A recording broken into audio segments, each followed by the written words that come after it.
November 6th, 1990. The Belt Parkway, Brooklyn. A black Mercedes-Benz S-Class cruises south past Brighton Beach. Behind it, a dark Crown Victoria with two men inside. They hit the flashing lights. The Mercedes pulls to the grassy shoulder near Ocean Parkway, but keeps the engine running. The driver is a Gambino captain named Eddie Lino. He knows what a traffic stop from strangers can mean. But the men walking toward his window have badges. They're NYPD detectives. The thin one steps to the passenger side, draws his weapon, and fires 9 rounds into Lino's head and back. The body slumps over the wheel. The foot slides off the brake. The Mercedes rolls forward and comes to rest against the fence of a high school sports field. The whole thing takes less than a minute. 7 weeks before this murder, the heavier of those two detectives had appeared on screen in Martin Scorsese's Goodfellas, playing a character called Fat Andy in the Bamboo Lounge, introduced by Ray Liotta's voiceover alongside Frankie the Wop and Freddie No Nose. He wasn't acting. He was auditioning for a role he'd already had for 4 years.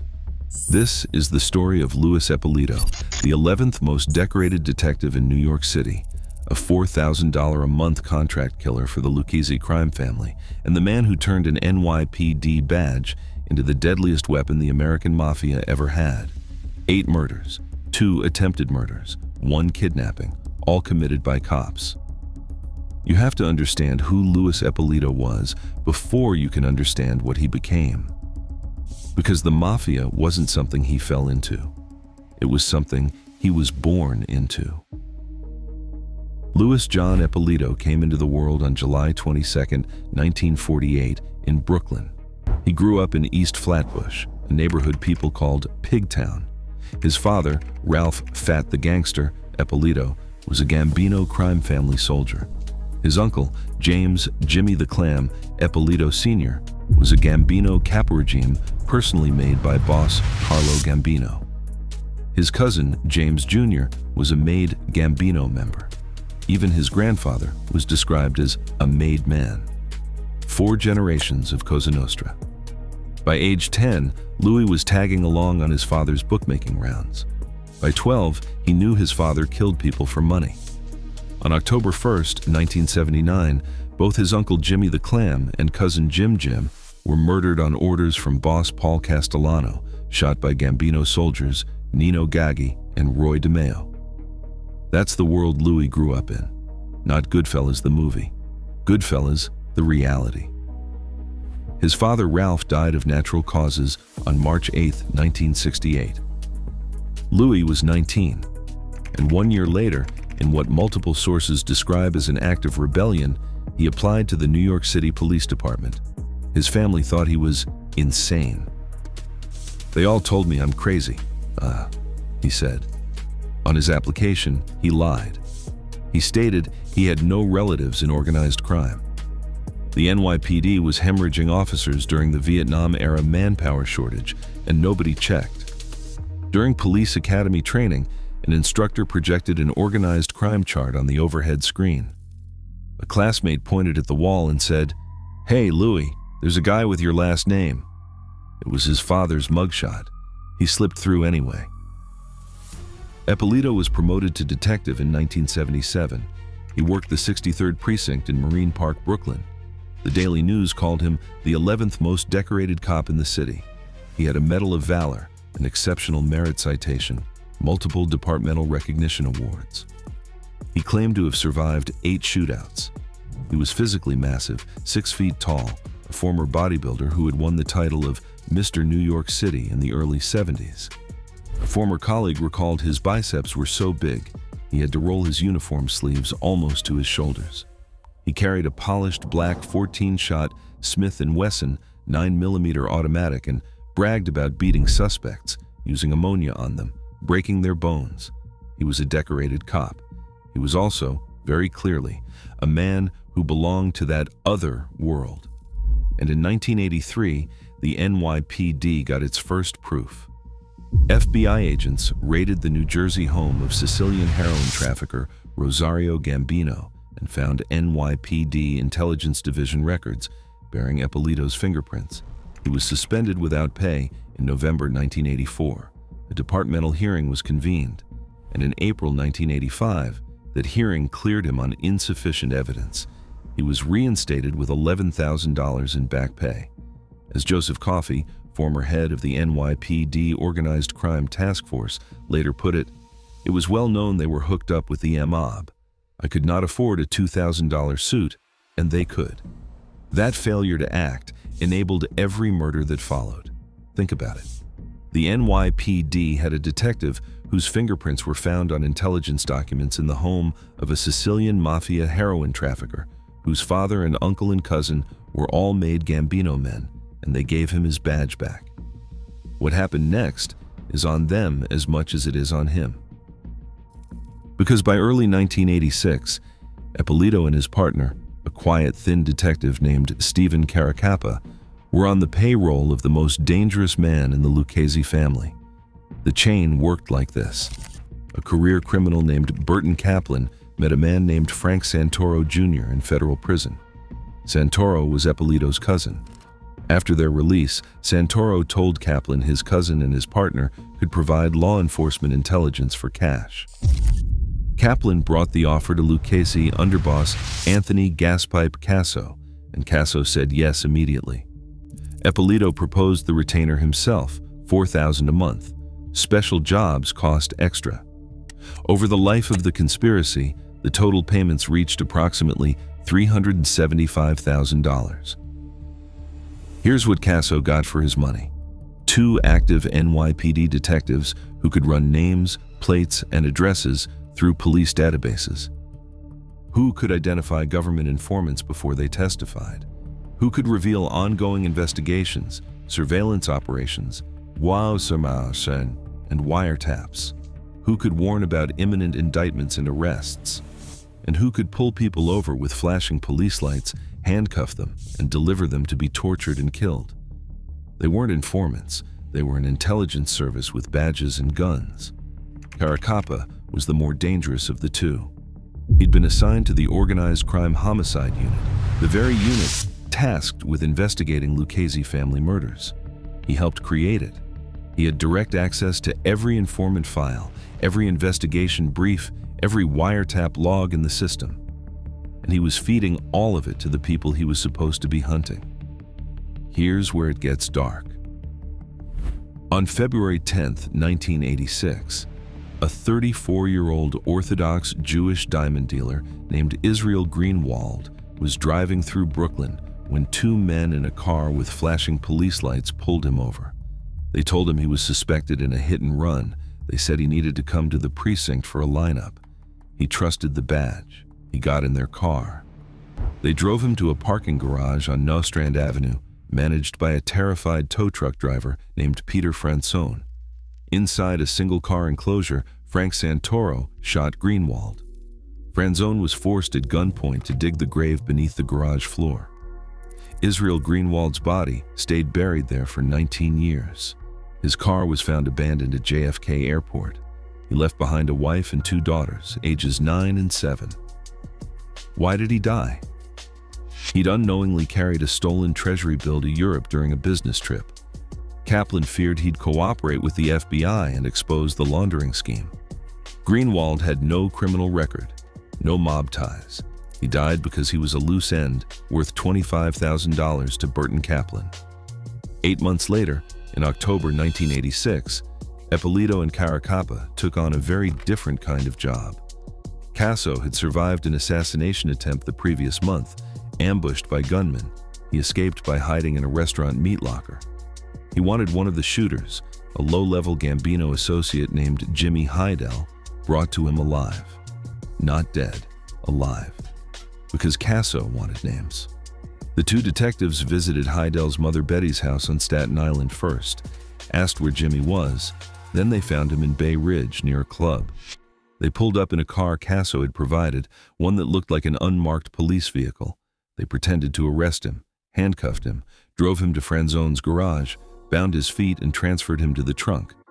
Then they delivered Jimmy Heidel alive to Anthony Casso in a Brooklyn basement. Casso strapped him to a chair and tortured him. As Casso later told 60 Minutes, Maybe I shot him 10 times, 12 times, it could have been 15. During the torture, Hidell gave up 3 names: Nicky Guido, Eddie Lino, and Bobby Borriello. Then he begged Casso to dump his body in the street so his mother could collect his life insurance. Casso lied and agreed. Jimmy Hidell's body has never been found. Payment, approximately $45,000, plus a $5,000 bonus. And then came the mistake that makes this story unbearable. Casso wanted the Nicky Guido that Hidell had named, a Gambino associate, about 29, living in the Court Street area of Brooklyn. So, Caracappa ran the name through law enforcement databases. He pulled back the wrong man, a completely innocent 26-year-old telephone installer for NYNEX who happened to share the name and live in a nearby neighborhood. A kid who had his name on the FDNY list, hoping to become a firefighter. On Christmas Day, 1986, after the family ate his mother Pauline's homemade manicotti, Nicky Guido, the wrong Nicky Guido, went outside to show his Uncle Tony his brand new red Nissan Maxima. While he sat behind the wheel demonstrating the dashboard, a dark car pulled up. Lucchese soldiers George Zappola and Frank Lastarino stepped out. Lastarino identified the victim as the right guy. A third gunman opened fire. Nicky threw himself across his uncle, saving his uncle's life, but was killed by the fusillade. His mother, Pauline, was inside washing dishes when the shots erupted. She ran to the car. "He was sitting up at the wheel," she said. "I went to touch his hand and he must have just died." His fingertips were cold. A week later, a letter arrived accepting Nicky for FDNY training. His father, Gabe, stopped eating, stopped caring. He died within 3 years. As Nicky's brother Michael said, it just took him 3 years to stop breathing. On 60 Minutes, Casso dismissed it. These things happen. And through all of this, through the murders, the kidnappings, the database searches, and the monthly payments, Eppolito kept chasing Hollywood. In the summer of 1989, he showed up on the set of Goodfellas and played Fat Andy in the Bamboo Lounge. Robert De Niro invited him to his trailer to pick his brain about Cosa Nostra over dinner. An actor seeking mob authenticity from an actual mob-connected killer. Between the film's wrap and its release, Eppolito helped locate a Lucchese soldier named Anthony DeLappy in California so Casso's hit squad could execute him. He tipped Casso about an upcoming indictment, allowing Casso to flee.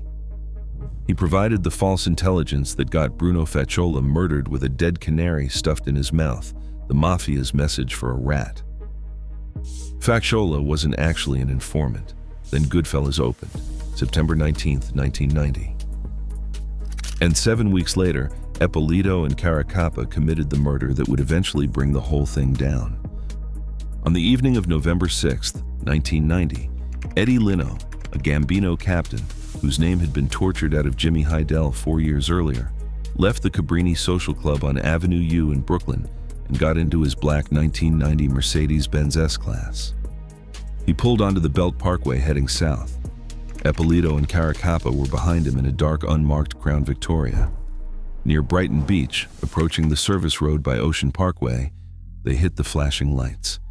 Lino pulled over on the grassy shoulder but kept the car in gear. This was a Gambino captain. He knew what a traffic stop from strangers might mean, but these were cops. They had badges. Caracappa stepped out. He was the triggerman. He fired 9 rounds into Eddie Lino at close range, head and back. A civilian witness later described a skinny, dark-haired gunman firing from the passenger side of the police vehicle. Lino's body slumped over the steering wheel. His foot slipped off the brake.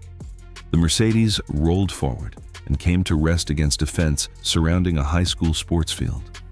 The next morning, Eppolito visited Kaplan in the hospital, threw a newspaper on his chest and said, "We did it." When Kaplan asked why Caracappa had done the shooting, Eppolito shrugged. "Steve's a much better shot. Contract price, $65,000. They collected $70,000. It took 15 years to bring them down. Casso named them in 1994, but he was too dirty to use as a witness. He had bribed prison guards, smuggled vodka and sushi into his cell, assaulted inmates, lied during debriefings. The case went cold. Both detectives retired to Las Vegas, bought houses across the street from each other in a gated community. Eppolito sold cars at an Infiniti dealership and kept chasing acting gigs. Caracappa worked security at a women's prison. What finally broke it open was Burton Kaplan, 71 years old, serving what amounted to a life sentence, half blind from strokes, bitter that the mob had abandoned him, wanting to see his granddaughter one more time. In late 2004, he sat down with DEA agents and told the complete story. On March 9, 2005, DEA and FBI agents walked into Piero's Italian Cuisine, a restaurant just off the Las Vegas Strip, the same one featured in Casino, and threw both men against the wall. Tucked in Eppolito's waistband was a loaded .45 caliber semi-automatic. On April 6, 2006, a jury convicted them on every count. The judge called it probably the most heinous series of crimes ever tried in this courthouse. Eppolito got life plus 100 years. Caracappa got life plus 80. Caracappa died of cancer in federal prison in 2017 at 75. Eppolito died in 2019 at 71. Casso outlived them both before COVID killed him in December 2020. Kaplan, whose testimony made it all possible, was released in 2006 and died of prostate cancer in 2009. New York City paid $18.4 million to settle the victims' families' lawsuits. Barry Gibbs, a man Eppolito had framed for a murder he didn't commit, spent 19 years in prison before the truth came out. Here's what the movies never tell you about corruption. It doesn't look like corruption. It looks like a decorated cop with a Medal of Valor and a bodybuilder's physique and a book deal and a speaking slot on a talk show.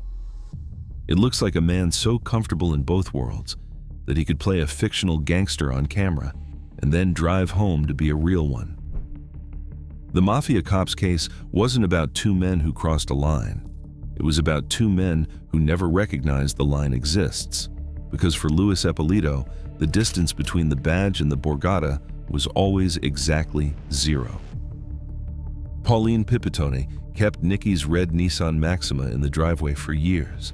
She couldn't bring herself to move it. The letter from the fire department stayed in a drawer. The seat was still adjusted to his height. If this story stayed with you, hit subscribe. We break down the real stories behind mob cinema every week. Here's a question worth thinking about. The NYPD had Eppolito's fingerprints on stolen intelligence files in 1984 and gave him his badge back. How many of those 8 murders would have happened if they hadn't? Let us know in the comments. Until next time.